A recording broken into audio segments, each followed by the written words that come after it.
Buenos días.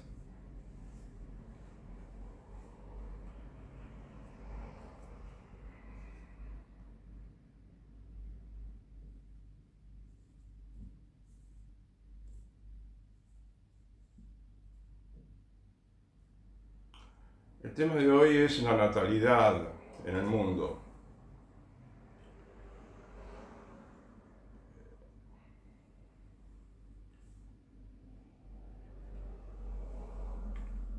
Y como son varios los factores que influyen para que haya menos natalidad que en otros tiempos pasados, bueno, por ejemplo, yo quisiera ahora comenzar hablando sobre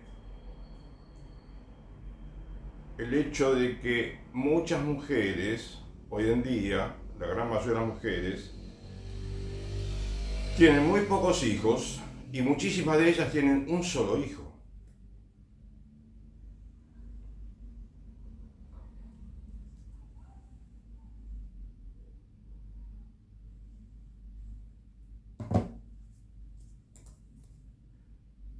Y el hecho de tener un solo hijo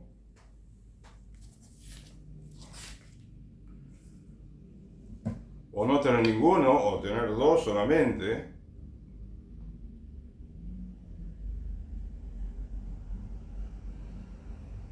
bueno, significa un cambio muy grande con respecto a todos los siglos anteriores de la humanidad, a toda la historia anterior, desde que fue creado el hombre.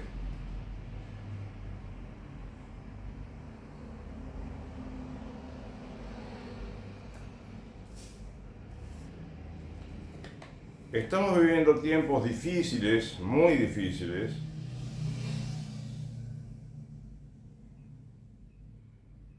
y bueno, a mí, como a mucha gente, ¿no? Me interesaría saber cuáles son las causas más profundas de todas estas dificultades que está viviendo el mundo, y bueno, contribuir modestamente, bueno, a desentrañar cuál es el origen de tantos problemas que hay en la actualidad y cómo solucionarlos.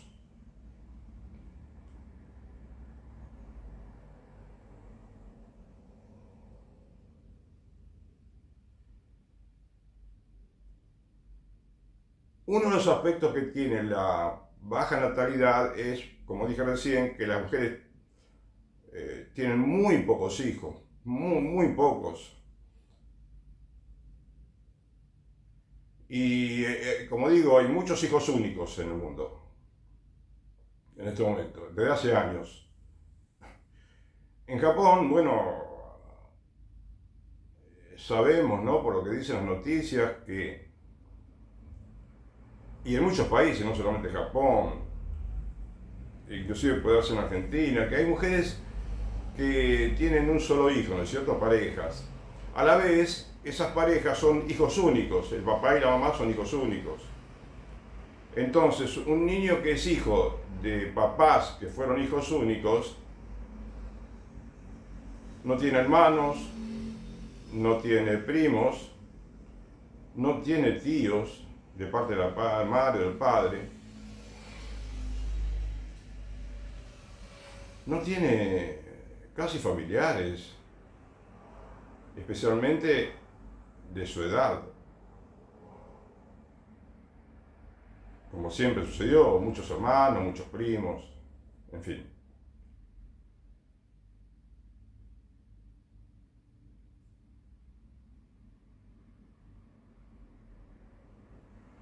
Y sabemos que no es lo mismo la psicología del niño único, del hijo único, que la del que tiene muchos hermanos. Bueno, no es lo único la psicología, es, digamos que es diferente la situación de una familia y del niño que se cría como hijo único que la de las familias donde hay muchos hijos. Y quisiera comenzar hablando, bueno, de las diferencias que existen, o por lo menos cómo es, qué características tienen los hijos únicos, o digamos, qué ventajas o desventajas puede tener, para que después pensemos cómo es la sociedad en que estamos viviendo, que está compuesta por pocas familias numerosas, y no digo numerosas como eran antes, que había 8 hijos, 10, 14, 20 y pico hijos en algunos casos. No, estoy hablando de familias numerosas como se entiende ahora, que no son numerosas. Creo que 3 hijos ya la consideran familia numerosa.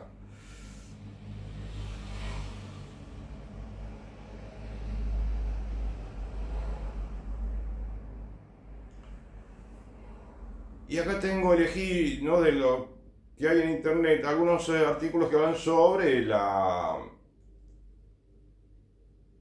familia que tiene un solo hijo, ¿no? Y de ese chico, cómo es, ¿no?, la personalidad de un hijo único.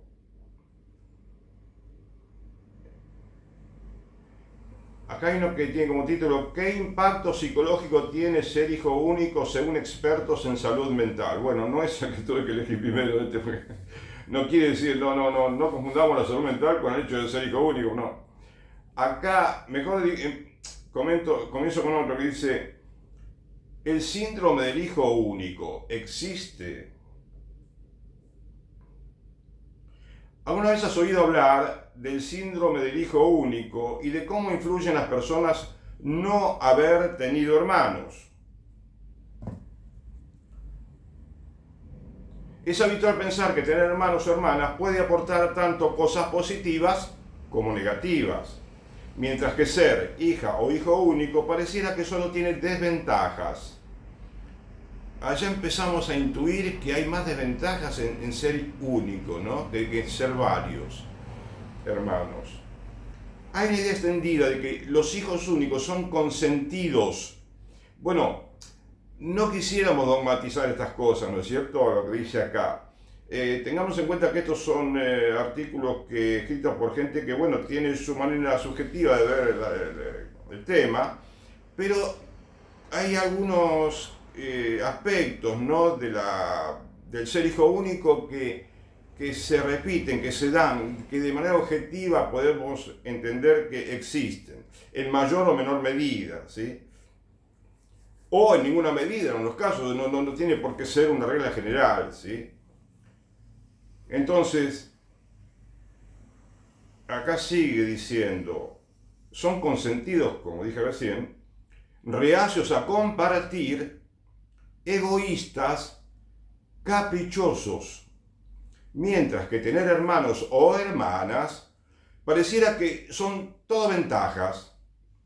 Incluso acá dice Granville Stanley Hall, uno de los psicólogos más importantes del siglo pasado, llegó a declarar: ser hijo único es una enfermedad en sí mismo. Bueno, parecería que no simpatizan mucho con tener un solo hijo.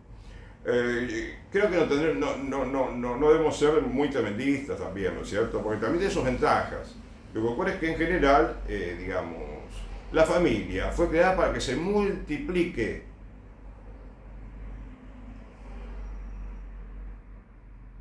Y para multiplicarse tiene que tener cada pareja varios hijos.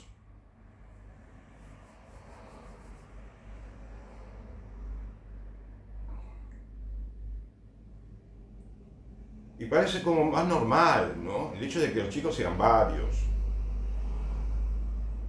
Sin irnos al siglo pasado, más cerca de la actualidad, se ha considerado que ser hijo único o hija única podía tener un riesgo a nivel psicológico y de comportamiento. De hecho, se habla del síndrome del hijo único a pesar de que no se considera una condición mental. Claro, no es una condición mental, no significa que sea una patología mental, quiero decir que indican acá, ¿no es cierto? Seguro que te resulta familiar alguna de las afirmaciones que se han hecho sobre hijas e hijos únicos. Bueno, ahora un subtítulo que dice: estereotipos del hijo único sobre algunas de sus características.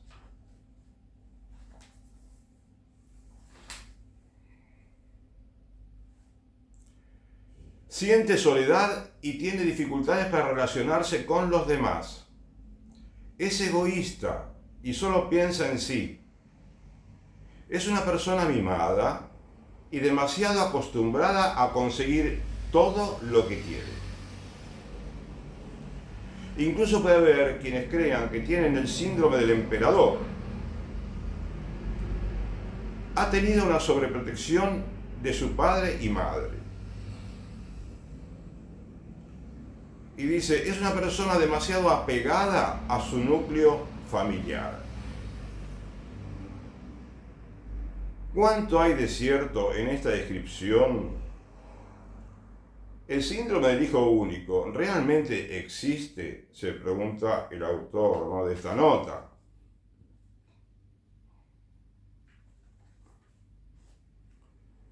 A mí te confieso que me sorprendió cuando leí todo esto, porque ¿por qué yo elegí este tema del hijo único? Porque cuando estudio un poquito, ¿no?, sobre la situación demográfica del mundo, la natalidad, bueno, me dije, vamos a ver qué sucede, porque si muchas mujeres tienen un solo hijo o esperan mucho para tener un hijo, es increíble lo que está sucediendo hoy en día. Y ya no existen las familias de muchos hijos, prácticamente 4 o 5 hijos, parece una anormalidad. Bueno, vamos a estudiar cómo es un hijo único para entender un poquito cómo es la sociedad de hoy. Y me llevé una sorpresa tremenda, porque si bien, digamos, tenemos que ser prudentes y no exagerar de una manera o de la otra, bueno, creo que esto nos da muchas pistas respecto de cómo entender la sociedad que estamos viviendo, en que estamos viviendo, ¿sí? Ser egoísta no es nada bueno. O que sentir soledad, como los niños únicos. Que sean mimados, sobreprotegidos.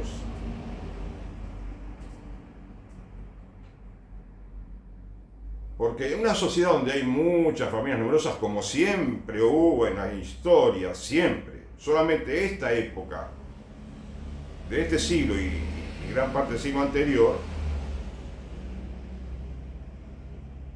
hubo tan pocos hijos. Después de los miles de años de historia que tiene el hombre en la Tierra. Entonces digo, bueno, habrá que estudiar por cómo es una sociedad con niños que son hijos únicos.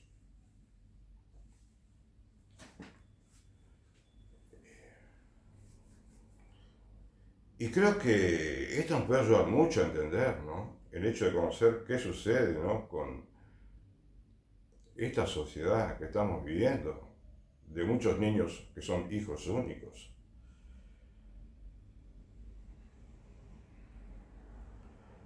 Los padres del hijo único, dice acá un subtítulo. Es difícil hablar de las características de los hijos únicos sin mencionar primero a sus padres.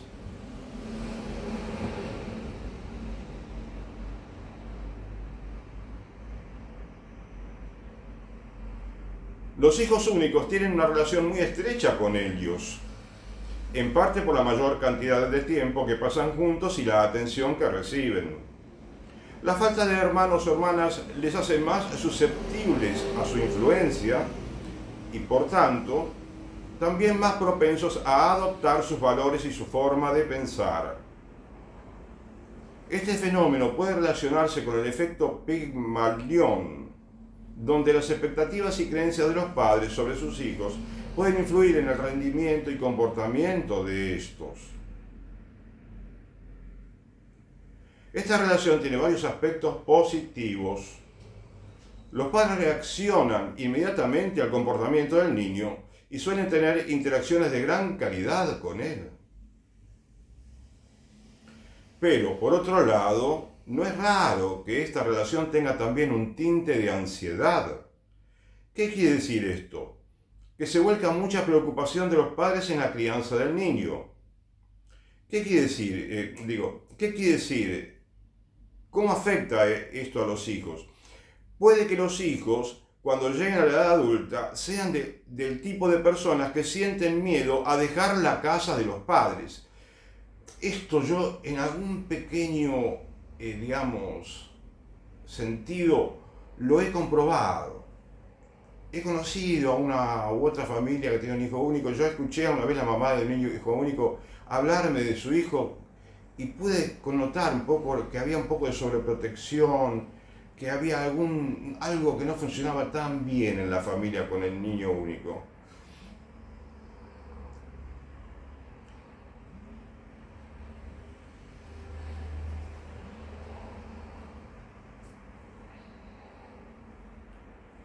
Es difícil hablar, no, digo, iba por acá.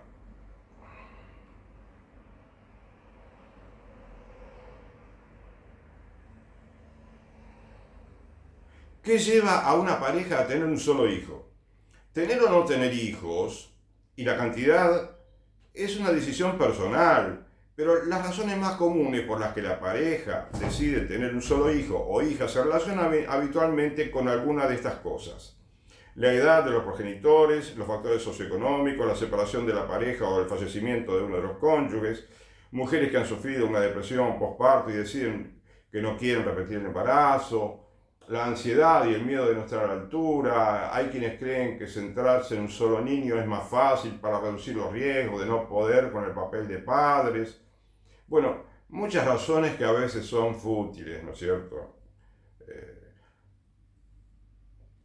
¿Qué razones podrían exponer tantas madres en la antigüedad que en condiciones de mucha pobreza daban a luz a muchísimos hijos, cerca de 20 hijos a veces, y los criaban bien?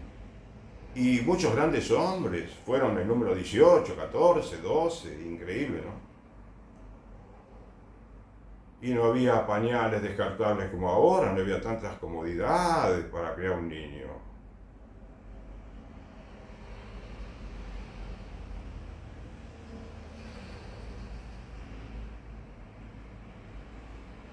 Bueno, el psicólogo Soresen, que es un...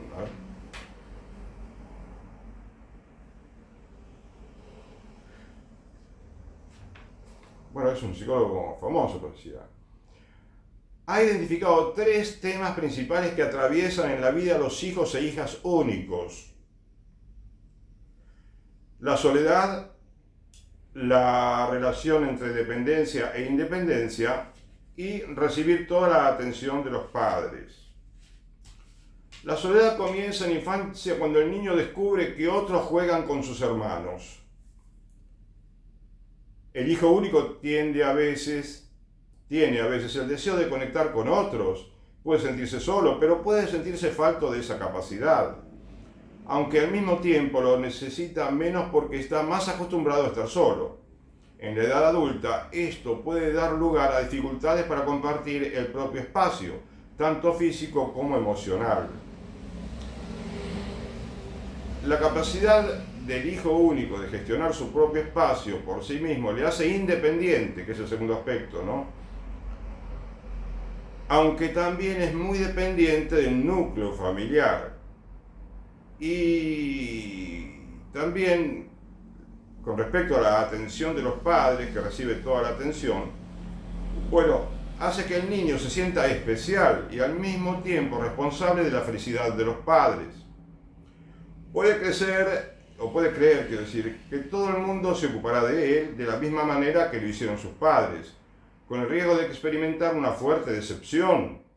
También puede suceder que se sienta culpable por no haber hecho lo suficiente por sus padres, especialmente cuando estos sean mayores en comparación con lo que recibió.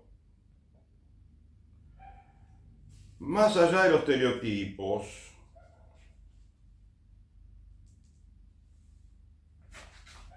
esta investigación, ¿no?, le ha revelado a estas personas que dice: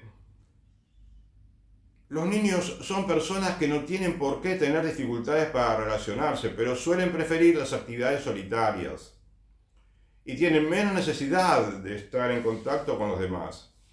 Estar a solas hace que a menudo inventen nuevas actividades, lo que estimula la curiosidad y la imaginación y la capacidad de resolver problemas, con aspectos positivos, ¿no es cierto? Suelen ser personas motivadas y capaces de adaptarse a la novedad, pero son menos proclives al riesgo y a la competencia. Bueno, unos aspectos, a veces interrumpo un poquito, ¿no? Para no olvidarme después de lo que quiero decir. Alguna vez he leído también que en los deportes que se realizan en equipo, ¿no? El fútbol, el rugby y el hockey y otras actividades deportivas que se realizan en equipo, parecía que en esos deportes son a veces mejores los niños que tuvieron muchos hermanos. Quizás me puedo equivocar esto, ¿no? Así como en las empresas, como líderes, se destacan más los que tuvieron muchos hermanos.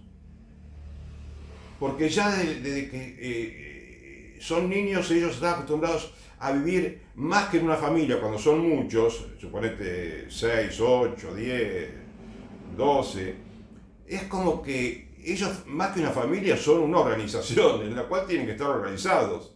Entonces tenés los niños menores de edad, los tenés que estar en el medio, los mayores, tenés el hermano mayor que cumple una función mucho más importante allí. Y tienen que organizarse para que la casa funcione bien, para que todo esté en orden y con armonía, concordia. Y bueno, por supuesto que tiene sus momentos muy felices, desde ya. Pero el chico ya aprende a comportarse en comunidad y a tener una cierta disciplina, también, que es lo que quizás falta hoy en día en el mundo. Y todo lo que vemos acá se refleja en el mundo hoy en día también, ¿sí? Estamos viendo que hay mucho egoísmo. No podemos, por supuesto, decir que el egoísmo existe porque hay muchos hijos únicos. Existe por el materialismo que estamos viviendo, por la falta de religiosidad, por la falta de maestros en religión.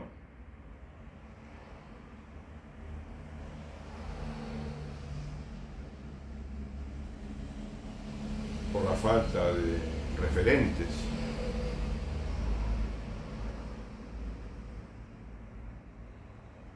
Bueno, por la falta de educación en la familia y también por los padres, porque los padres a la vez no están bien educados desde el punto de vista religioso. Entonces, bueno, continúo con esto. Estar solas hace que a menudo inventen nuevas actividades, lo que estimula la curiosidad, la imaginación y la capacidad de resolver problemas. Bueno, ya esto lo había dicho. A veces son más obstinados, pero no egocéntricos. Bueno, son obstinados, sí, caprichosos, podríamos decir, también. Son más dependientes de los progenitores, como ya lo mencioné, susceptibles a la ansiedad del rendimiento, sufren más con las frustraciones. Por eso es importante trabajar la frustración en niños desde que son muy pequeños. La ausencia de hermanos les protege de los celos y la rivalidad a corto plazo, pero hace que no estén preparados cuando experimenten estos sentimientos fuera del entorno familiar.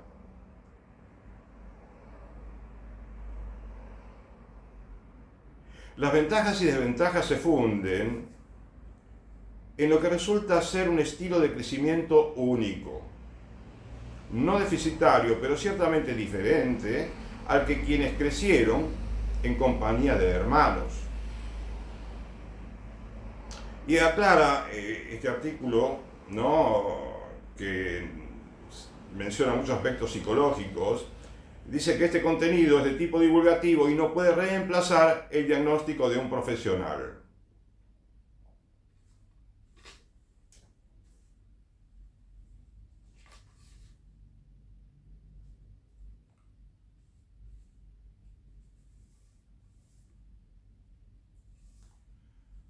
Acá tengo otra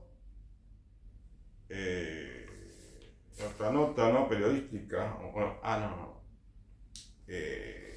lo que iba a leer antes.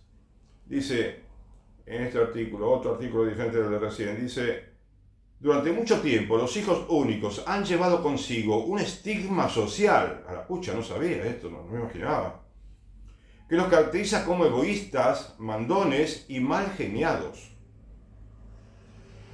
Sin embargo, la ciencia está desafiando estas percepciones y revelando una perspectiva más precisa sobre las características psicológicas de los niños sin hermanos. Un estudio de la BBC Mundo explora el impacto psicológico de ser hijo único y desmiente la noción de que estos niños enfrentan déficit en habilidades sociales en comparación con aquellos que crecen con hermanos. Según Alice Goisis, profesora asociada de demografía en la Universidad College de Londres, la evidencia general no respalda la idea de que los hijos únicos carecen de habilidades sociales. Destaca que los niños sin hermanos son comparables en términos de personalidad, relación con sus padres, logros, motivaciones y adaptación personal a sus contrapartes con hermanos. Son comparables a los que tienen hermanos, como si fuera todo semejante, digo yo. Este hallazgo desafía las percepciones arraigadas, como vine leyendo, y ofrece una visión más precisa y equitativa de la psicología de los niños únicos.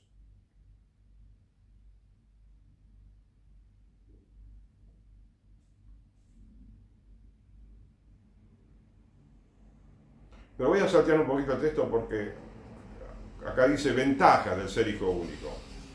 El impacto a nivel cognitivo, ¿no?, de conocimiento y social en un hijo único no es significativo, ya que en su mayoría se debe al contexto en el que crece el niño.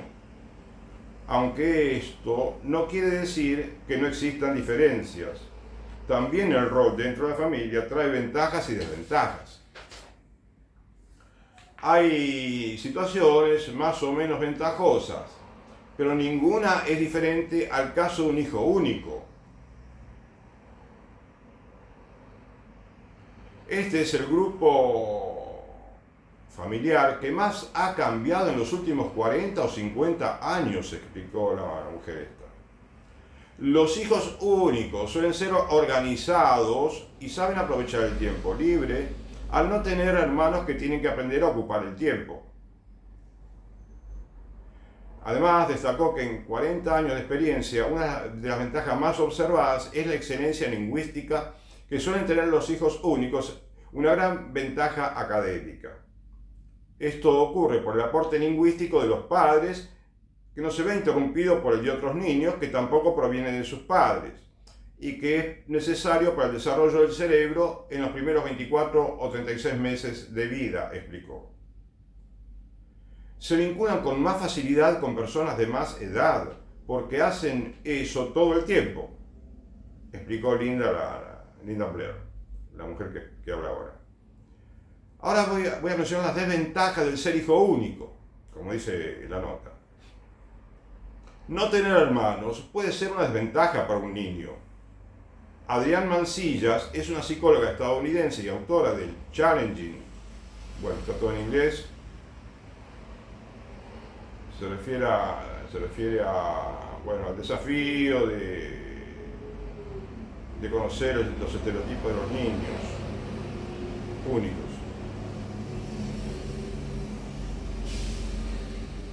Los hermanos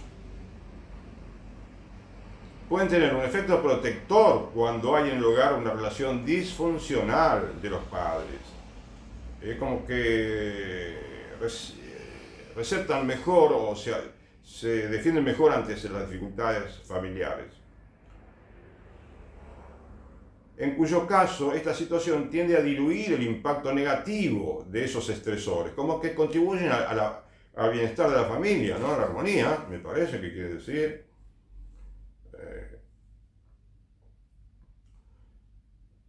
Resalta la importancia del apoyo y acompañamiento al niño más allá de los padres, sino la compañía de amigos u otros miembros de la familia. Otra desventaja del ser hijo único es la falta de la inteligencia de la calle. Bueno, con mucha prudencia, ¿no es cierto? En los hijos únicos. Esta inteligencia hace referencia a la intuición y práctica que te permite reconocer rápidamente qué es lo que alguien va a hacer y qué realmente no puedes aprender si no convives con gente de una edad similar, explica. Remarca también que se trata de características generales y que no existe una serie de reglas que pueda describir a un hijo único. Otra desventaja es que al pasar mucho tiempo solos o con personas adultas no están cómodos en el caos. Bueno, y termina con el último subtítulo que dice: los hijos únicos en el mundo. Hace mucho tiempo ser hijo único era algo raro. Hoy día la situación es muy diferente. En el Reino Unido, por ejemplo, el 40% de las familias tienen un solo hijo. ¡Ay, la pucha! El 40% de las familias tienen un solo hijo en el Reino Unido. Bueno, como para no estudiar, ¿no es cierto?, cómo es el caso de los niños hijos únicos. A mí esto, confieso que me ayudó a entender lo que pasa en este mundo, que haya tantos problemas, tantas dificultades, por supuesto, conectado con otros grandes, digamos, disvalores que estamos viviendo.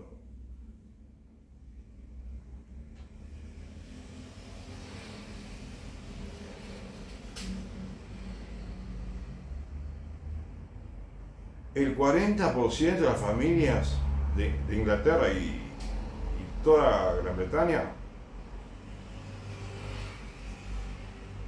tienen un solo hijo.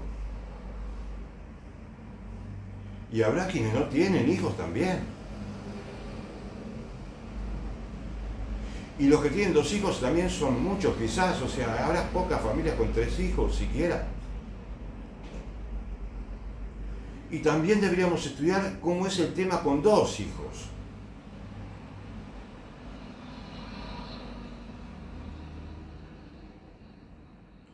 Y se estima que para 2030, continúo leyendo, será la mitad de la familia, es decir, solamente, estamos en 2024.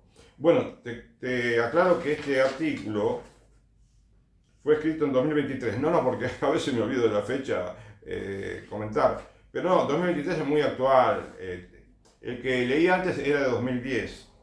Ahora, entonces claro, pero faltan 7 años nada más para que la mitad de las familias en Gran Bretaña sean familias de un solo hijo.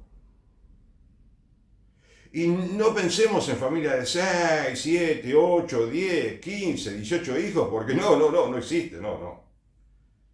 Que haya 4 o 5 familias así de... No mueven el perímetro, ¿no es cierto?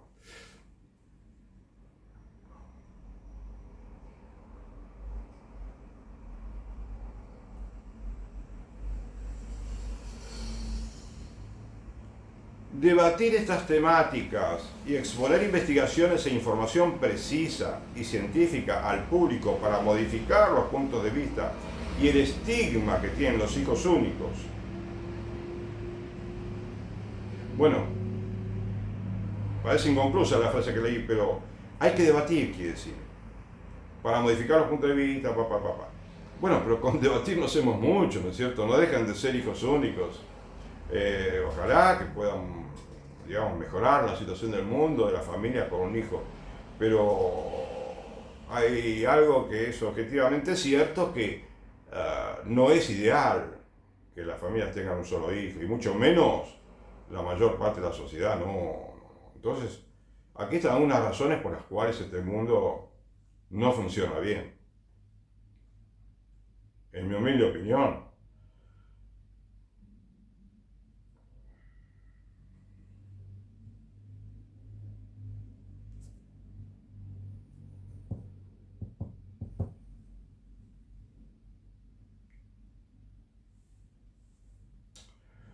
A veces me da mucha lástima no poder continuar con este tema en una sola sesión, podemos decir, porque también tenía acá, en el día de hoy, como muchas veces me sucedía, otros artículos para integrarlos a este tema y tener una idea de conjunto, ¿no?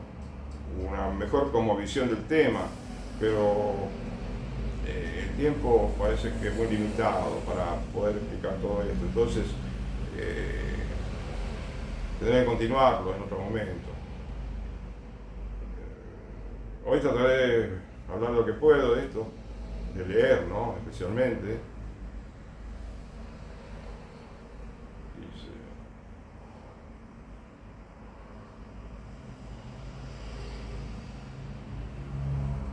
cuando los prejuicios implícitos se vuelven explícitos, ahí es cuando podemos cambiarlos para corregir el pensamiento sesgado o estereotípico que de otro modo dañaría a otro individuo o grupo. No se entiende nada. No se entiende nada. Yo te diría que quedémonos con lo que leí en general y es así, totalmente, bueno, no es lo mejor del mundo, ¿no? Que haya tantos hijos únicos.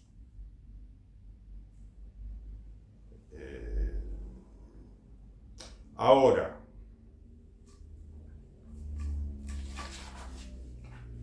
yo quiero referirme justamente también relacionado con el tema de la natalidad, ¿no es cierto? Que es lo que estamos buscando, los motivos, las causas más profundas de que haya poca natalidad. Y al mismo tiempo, cómo es un mundo donde hay poca natalidad. ¿Para qué?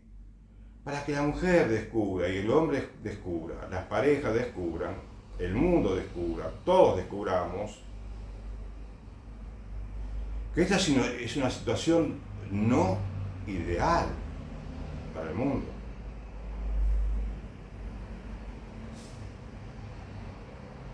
Creced y multiplicaos, llenad la tierra y sometedla.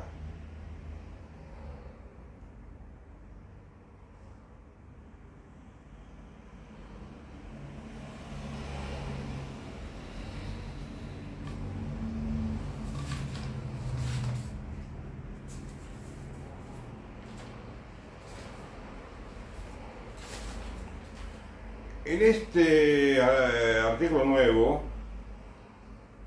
que me pareció muy interesante, bueno, como todos los que leo, ¿no? Por eso los selecciono los artículos. Porque hay artículos que te hablan mucho más que otros, es decir, te hablan lo mismo, todos son extraordinarios para que vos puedas informarte, conocer lo que sucede en el mundo, pero hay algunos que son especialmente buenos, como este que te voy a leer ahora, que está escrito casualmente por un señor que es economista, pero es católico. Y hay católicos que se interesan, como deberían interesarse todos los católicos, deberíamos, de todo lo que sucede en el mundo. Como decía, a ver, en una vez leí en un lugar, soy humano y nada de lo que es humano me resulta indiferente, algo así, ¿no es cierto? Me es extraño.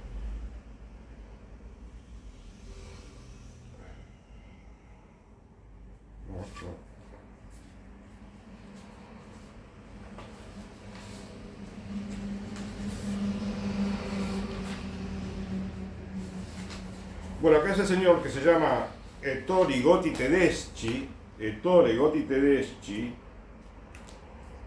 es un italiano que fue presidente del IOR hace muchos años, que es, como lo llaman, el Banco del Vaticano, parecería que es. Y significa el IOR Instituto para las Obras de la Religión, algo así, ¿no es cierto? Acá el que yo voy a leer dice la baja natalidad en la base de la crisis económica, el título. Y me gustaría leerte el título de otro artículo en el cual este hombre habló de este tema, de una entrevista que le hicieron, y el título es interesante porque dice: Occidente dejó de crecer porque nacen menos chicos, dice el banquero del Vaticano, en aquella época como lo llamaban al presidente de IOR.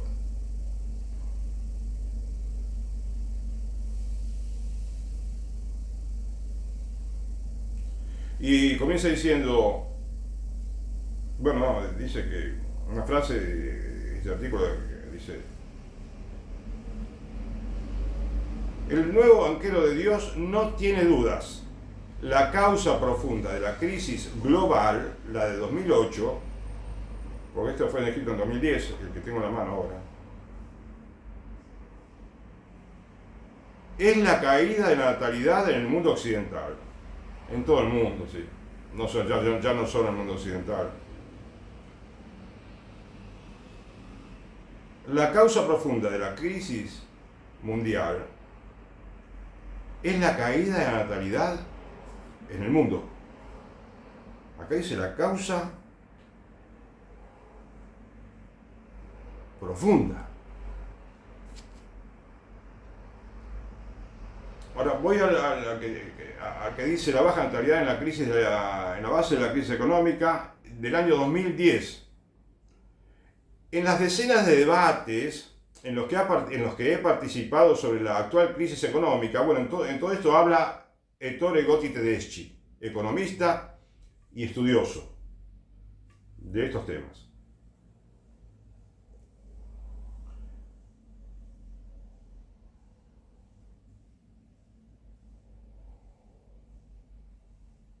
He participado, dice, sobre la actual crisis económica en los últimos 2 años.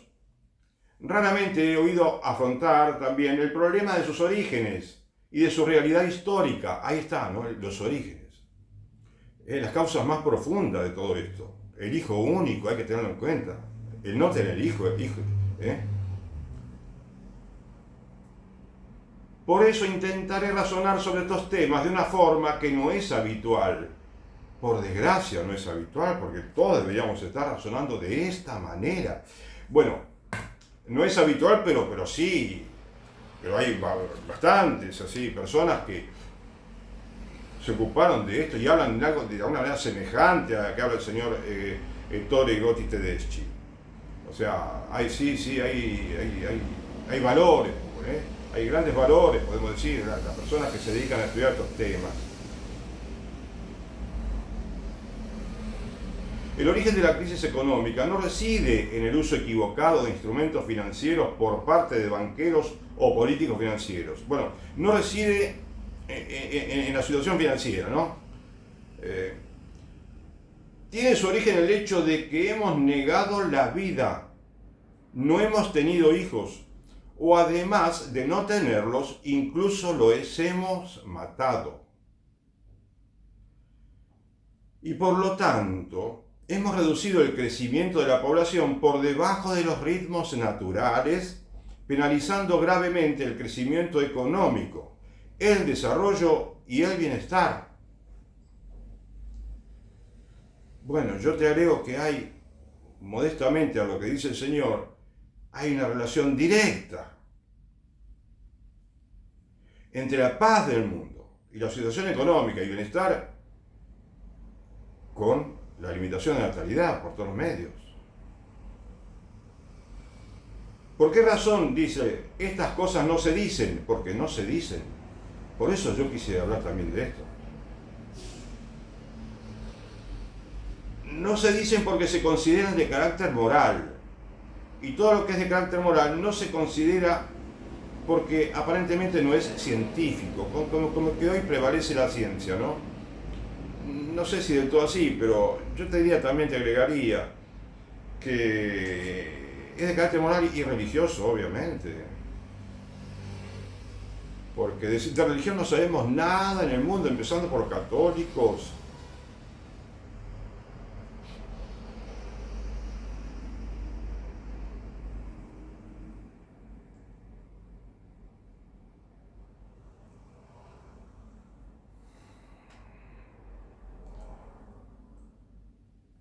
Acá dice que Benedicto XVI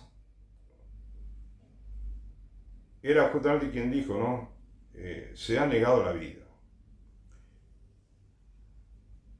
En una encíclica también, la Popolorum Progressio y Humanae Vitae, las dos, Pablo VI sugería que una lógica de desarrollo económico no podía prescindir del valor del hombre y por tanto del valor de la vida, y que el desarrollo debía ser integral para el hombre y no solo material. Bueno, desarrollo integral con muchísima educación, ¿no es cierto? Como vengo proponiendo, humildemente acá, que tenemos que reformar profundamente los sistemas educativos.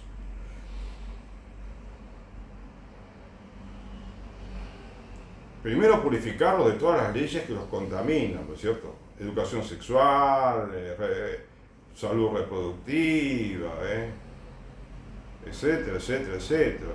Ideología de género. Y además, incluir la religión en la escuela católica, especialmente, pero de una manera intensa,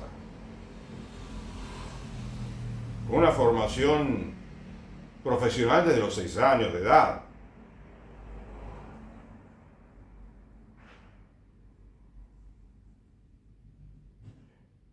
Otra encíclica dice, de Benedicto XVI, la consecuencia del no respeto a la vida y a un desarrollo integral del hombre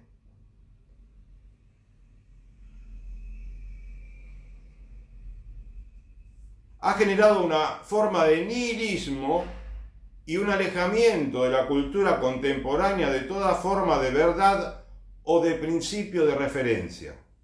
O sea, no hay verdades, no hay principios morales, no hay valores no negociables, digo yo, ¿no? Te agrego, quiso decir esto, creo. Ya no existe ningún valor que sea universal, que tenga valor, que sea el mismo para todo el mundo y en todas las épocas, ¿sí? Parecería.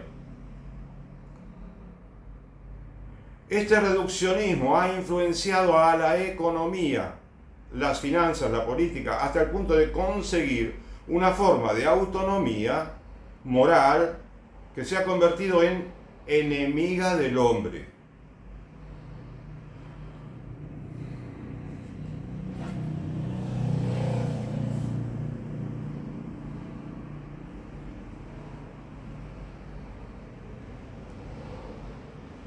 Sobre las razones del derrumbe del desarrollo económico que ha llevado a esta crisis, ya en 1968 en la Universidad de Stanford, el profesor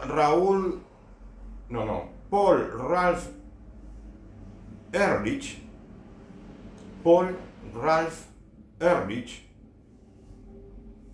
comenzó a proponer una teoría neomalthusiana suya dice, según la cual, si el crecimiento de la población hubiese continuado al ritmo de los últimos años, habría provocado un fenómeno que fue considerado aterrador en su momento.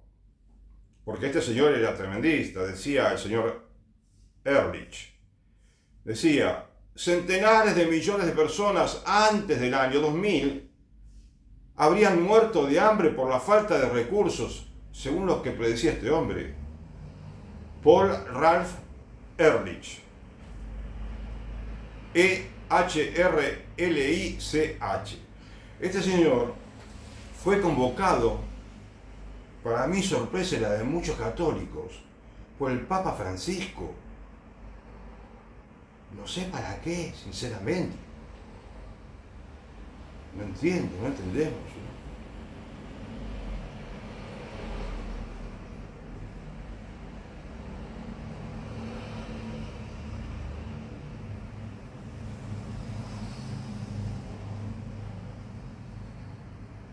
Este señor Ehrlich, en otro lugar,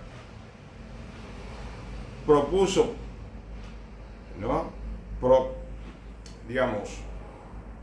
mencionó profecías suyas catastróficas, sosteniendo que la tasa de crecimiento de la población era alta, que estaba creciendo demasiado la población, para él, que había que detenerla. De lo contrario, decenas de millones de personas morirían de hambre antes del año 2000 en muchos lugares del mundo. Imaginaos un poco, dice Gotti Tedeschi, no solo no han muerto de hambre, sino que han llegado a ser más ricos que nosotros, hasta el punto de sostener en pie nuestra economía.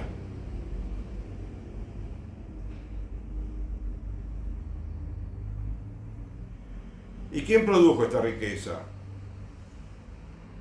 Fue precisamente el crecimiento de sus poblaciones.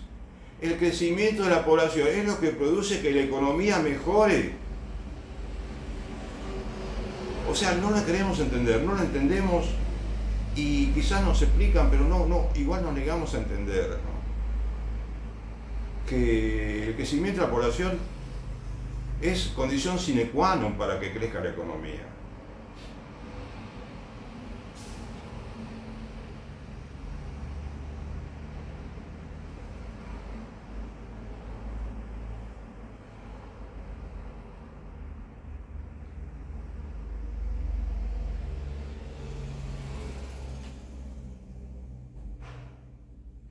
¿Qué provoca un sistema económico que no tiene hijos?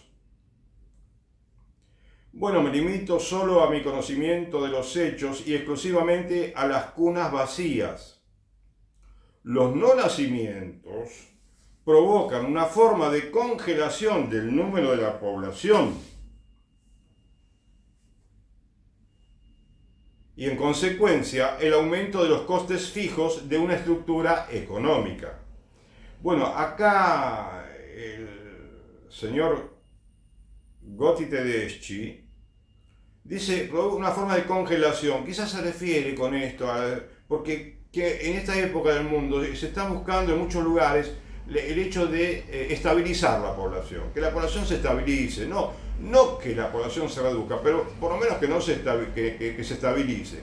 Y no pretende mucho más. Nadie, poca gente casi propone que la población tiene que crecer al mismo ritmo que crecía en 1950, en que la gente casi no utilizaba medios de anticoncepción artificiales.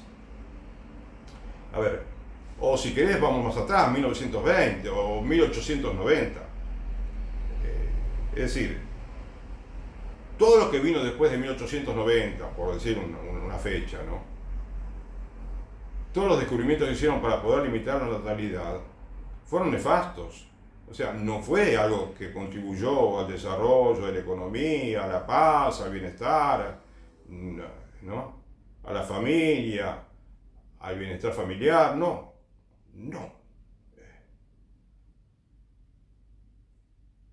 Entonces, los no nacimientos provocan también, no solamente, te puedo agregar, y estará de acuerdo el señor Tedeschi, no solamente la congelación, sino simplemente la desaparición de los países, porque ya yo hace varias décadas había leído una vez en una noticia que Alemania, algo así como que en 80 años desaparecía y seguía teniendo la misma natalidad que tenía aquel entonces. No creo que sea así, 80 años no, creo que es mucho más. Pero en algún periodo de tiempo dejaba de existir como país, porque hoy en día tenemos muchos países con crecimiento negativo. Mueren mucho más habitantes que los que nacen. Esto es dramático, porque además, déjame volver al señor Ehrlich. Era tan equivocado estaba que aún hoy el mundo, en 2024, está lejos de estar lleno. Hay mucho lugar en el mundo, mucho lugar para vivir, para que crezca la humanidad. Por lo tanto, si el Evangelio dice, no andéis preocupados por el mañana, qué vais a comer, qué vais a beber, con qué os vais a vestir, se lo dice a los sacerdotes principalmente esto, ¿no? Porque el mañana se preocupará por sí mismo, y se lo dice a todos, la familia, los laicos, papá, mamá, los hijos, todos.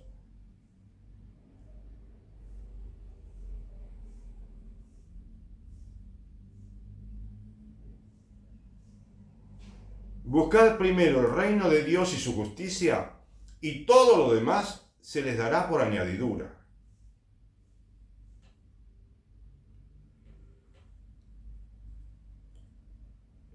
Dice Tedeschi, Gotti Tedeschi. En los años 70 el mundo estaba dividido convencionalmente en cuatro, bueno, sí, habla de política, ¿no es cierto? Ah, y dice, párrafo después, ¿sabéis qué significa crecimiento cero? Uno piensa, no se tienen hijos. No, crecimiento cero quiere decir que se tienen dos por pareja, lo que explica mejor lo que quiso decir antes. Dos por pareja, porque cuando las familias tienen 2,1 hijos por pareja, entonces significa que si tiene 40 millones, el país seguirá teniendo 40 millones siempre, porque ni sube ni baja la cantidad. ¿De acuerdo? Bueno, por supuesto, hay inmigración, pero no busquemos en la inmigración, entre paréntesis, te digo, la solución de los problemas demográficos. Eso es tirar basura debajo de la alfombra. No sirve para mucho.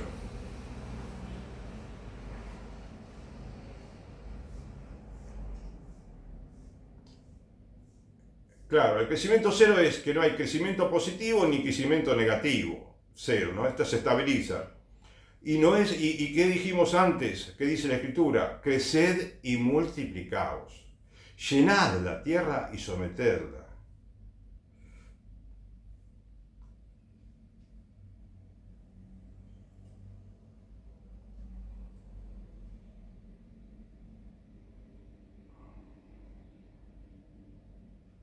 Porque claro, 2 hijos por pareja es la tasa de sustitución. El crecimiento cero provoca una congelación de la población, y bueno, hay menos jóvenes que acceden al mundo del trabajo. Bueno, esto es también tremendo. Menos jóvenes que trabajan y que producen. Y más personas que salen del mundo del trabajo por la ancianidad. Esto provoca menor productividad, detenimiento del ciclo del desarrollo social, se casan menos parejas tienen hijos, aumentan los costes fijos, costo fijo es un término que se utiliza en microeconomía, en las empresas, que si una empresa fabrica una sola heladera, entonces tiene que gastar un montón de plata y vende solamente esa heladera, tiene que cobrar millones de dólares, porque millones de dólares tuvo que tener la empresa para fabricar solamente una heladera, pagar un montón de empleados, todo lo que implica. Pero es un coste fijo, hay que pagar todo costo fijo, pero si fabrica 1 millón de heladeras, entonces los costos fijos se reducen muchísimo, porque es todo costo variable. Entonces, no sé si me entendés. Cuando hay mucho costo fijo, aumenta todo, se encarece todo. Por eso, bueno, y acá dice también, bueno, que todo esto son fenómenos que fueron ignorados completamente, o por lo menos que no se les da importancia. Los escuchamos una vez en un programa de televisión, una noticia, o lo leemos en un periódico, o lo vemos en internet, y continuamos la vida como si nada hubiera pasado.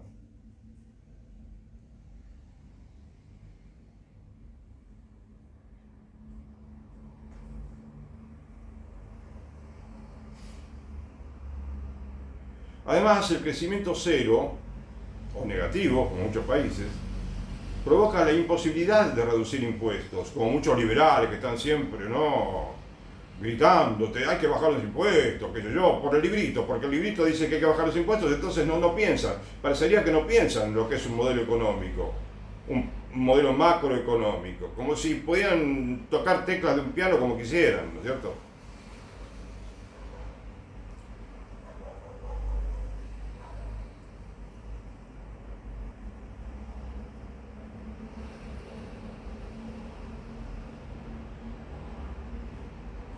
El gasto, esto de los costos fijos que te dije recién, se refleja, por ejemplo, hay un ejemplo, sería el gasto público de un país. En Italia, el gasto público italiano fue 25% en 1975, es decir, el 25% del PBI, de todo lo que producía Italia, era gasto público.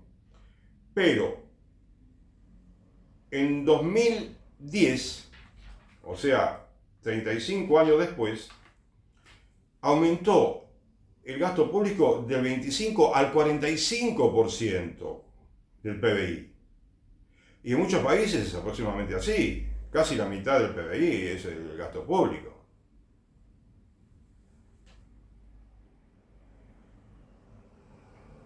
El fenómeno de las cunas vacías no solo frena completamente el crecimiento,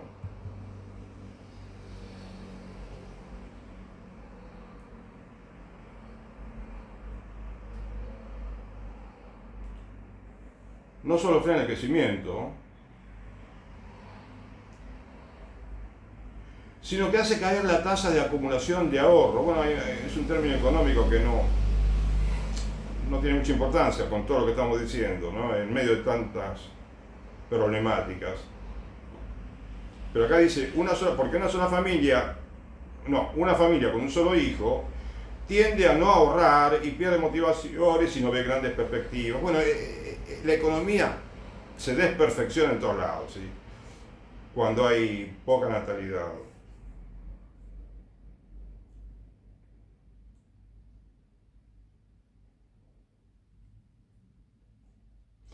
Bueno, ¿qué hizo la civilización nuestra para compensar la caída de la natalidad? Bueno, dos intervenciones concretas. Aumento de la productividad, claro, producen más, los que están producen más y se reparte más. Eso no es nada sencillo, eso es imposible, es en el fondo. Y después dijo, la deslocalización productiva, es decir, quizás mandar a producir lo que produce en tu país a otro país que tenga mano de obra más económica, y entonces, bueno, producen más y qué sé yo, y bajan los costos. Pero no, por más que busquemos la manera de esquivar el asunto, no podemos. Yo recuerdo haber leído una vez estuve suscripto, no sé si me convino pagar un año de suscripción, pero no era tan caro, entonces dije, me suscribí a la revista The Economist por un año. Que me gustan ese tipo de revistas, me gustan por el formato, la manera como presentan las notas que tienen, los artículos, y se aprende también. La ideología es el problema muchas veces de alguna de esas revistas. Pero bueno, me acuerdo que hablando no sé si fue ahí, me puedo equivocar también, en una de esas revistas de Japón, decía el artículo que habida cuenta de la cantidad, un organismo internacional había sugerido a Japón que habida cuenta de que había bajado mucho la natalidad, entonces tenían que aumentar la eficiencia en las fábricas, en la producción, de tantas maravillas que produce Japón, ¿no? Tecnológicas y demás. Pero no, por más que busquen, por más que... Igual que, bueno, como apelan muchos también se habla mucho de la inmigración, que viene a reemplazar a los que no nacieron. No es la manera, de ninguna manera, ¿no es cierto? No es la manera de resolver el problema. El problema existe y sigue existiendo y es grave.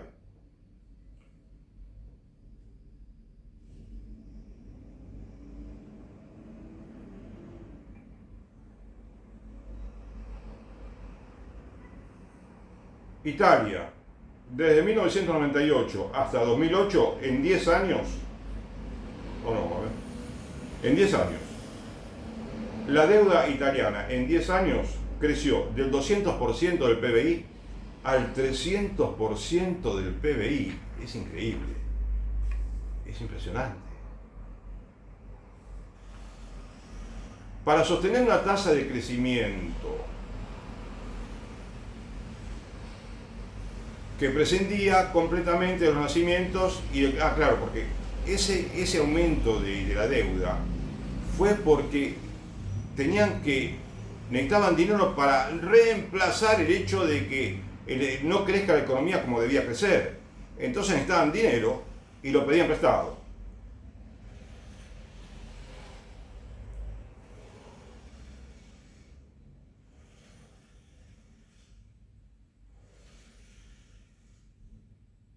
En Estados Unidos también.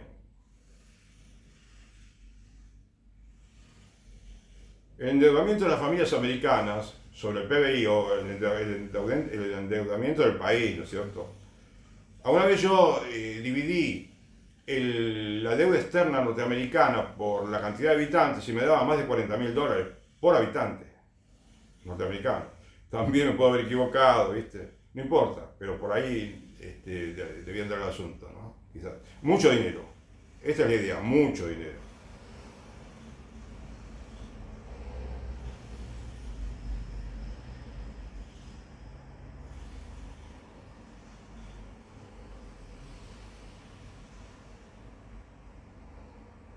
O sea que las familias se han encontrado con que tenían que ser subsidiarias del Estado, con que tenían que subsidiar al Estado, es decir, que tenían que mantener al Estado, en lugar de lo contrario, que el Estado favorezca a las familias, no, las familias tenían que dar dinero al Estado, en lugar de que el Estado, en forma de alguna que otra subvención, de una manera, bueno, no subvenciones, sino quizás ocupándose a fondo de los servicios públicos, bueno, preste un mejor servicio a la nación.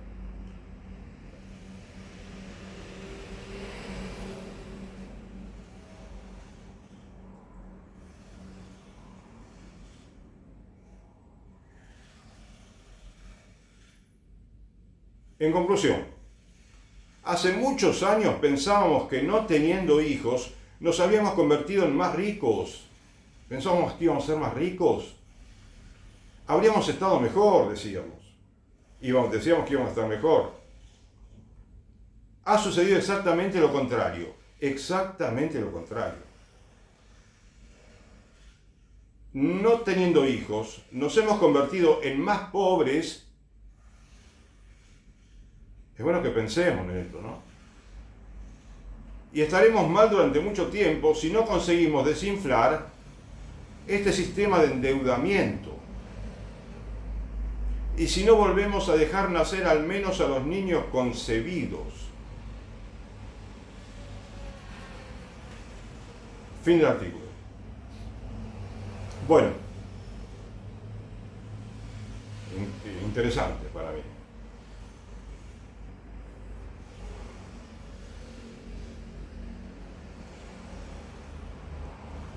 Esto me hace pensar, no, en general cuando leo sobre demografía, natalidad, muchas veces me acordé de una situación específica que se dio en un país específico, que es los Estados Unidos de Norteamérica, con ocasión del baby boom, que inmediatamente después de la Segunda Guerra Mundial, que miles de soldados volvieron de los países que estaban en guerra, ¿no? Volvieron a Estados Unidos. Y entonces, jóvenes, todos, la mayoría, bueno, hacía tiempo que estaban con su familia, y entonces, bueno, empezaron a tener muchos hijos. Empezaron a tener hijos porque como que se había suspendido, ¿no?, la actividad familiar para muchísimas familias americanas. Y nacieron una gran cantidad de niños, que es a lo que se le llama la gente del baby boom, ¿no? La generación del baby boom. Yo me acuerdo haber visto en Estados Unidos, ojalá que te sirva esto, que nos ayude a todos a entender, ¿no? Mostraban en blanco y negro, como eran las películas de aquel entonces, mostraban cómo una fábrica de cochecitos. Y vos veías que pasaba una línea de cochecitos, pero miles de cochecitos, ¿no?, que salían como chorizos de la fábrica. Y veías que había mucho consumo. En la década del 50 es una época de oro, me parece, en los Estados Unidos. Si nos ponemos a mencionar problemas, también encontramos muchísimos, pero que había felicidad social en muchos aspectos, no cabe la menor duda, ¿no? Que no teníamos los problemas que tenemos ahora es indiscutible. Entonces, alguien te puede decir, bueno, pero que tengamos hijos y después esperar que crezcan y que produzcan. No, no es el razonamiento que tenemos que tener, me parece. Porque yo creo que tenemos que saber que estamos, así como los Estados Unidos son una nación bajo Dios, todas las naciones también. Y Dios, si ve que nacen niños, cambia todo. Cambia todo para bien.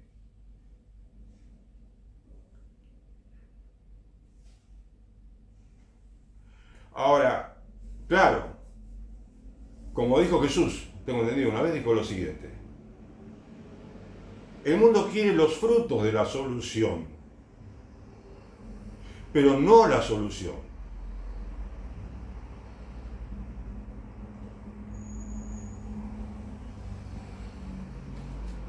Como ese niño, ¿no? Que vos le decís, mirá, estudiá, prepará la lección, sacate una nota buena y yo te hago un regalo, ¿no?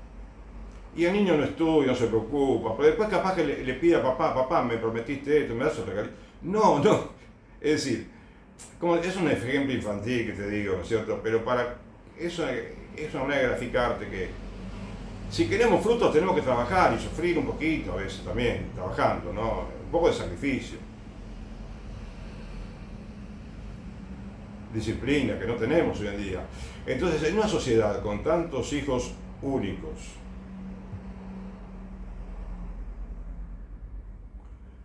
es posible. Pero bueno, a ver, no criticamos a los niños únicos, por supuesto, no, está todo bien con los niños, más que bien.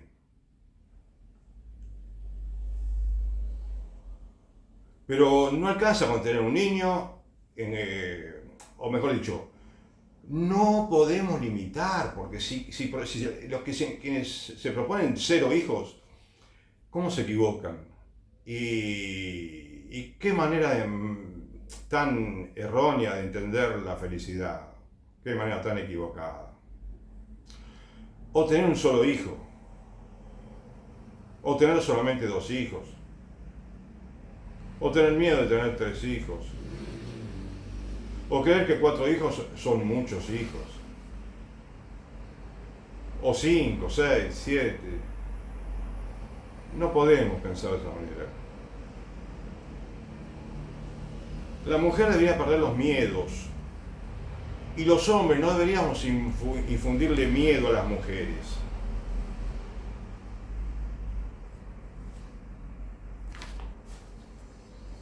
¿Sabes por qué?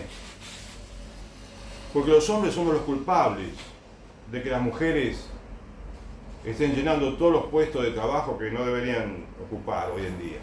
Como, en mi opinión, claro. Como por ejemplo en las Fuerzas Armadas que haya mujeres en la policía, ¿no? Mujeres conduciendo micros.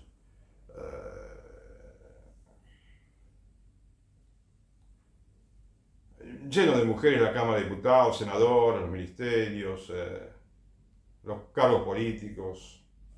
Pero porque tienen que ser mujeres, no por su competencia con los varones. Es decir, hay 2 problemones con las mujeres, que consideramos que tiene que haber una igualdad, entre comillas, y entonces tienen que estar en todos lados, ¿sí? Porque tienen que ser iguales. Y otra que las hacemos abandonar el hogar, que es el lugar donde la mujer se realiza de una manera más extraordinaria. Si la mujer no se desarrolla, no se realiza en el hogar, todo lo demás, ¿no te parece relativo?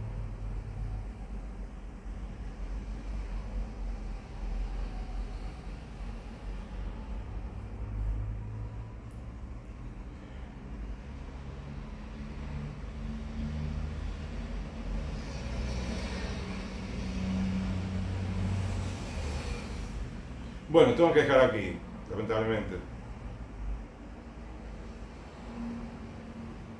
Porque también te quería comentar, y otro día, si Dios quiere, te comento, es el tema de la mujer, el rol de la mujer, el rol del hombre.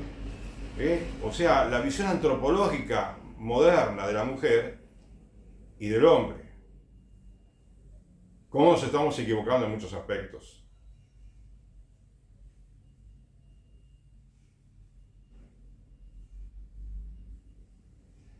La grandiosidad de la maternidad.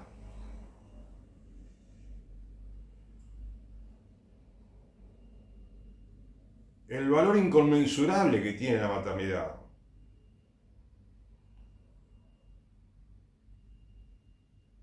Que creo, me pareció pensar en algún momento que es una escuela de santificación, la maternidad. Una escuela de santidad, verdadera.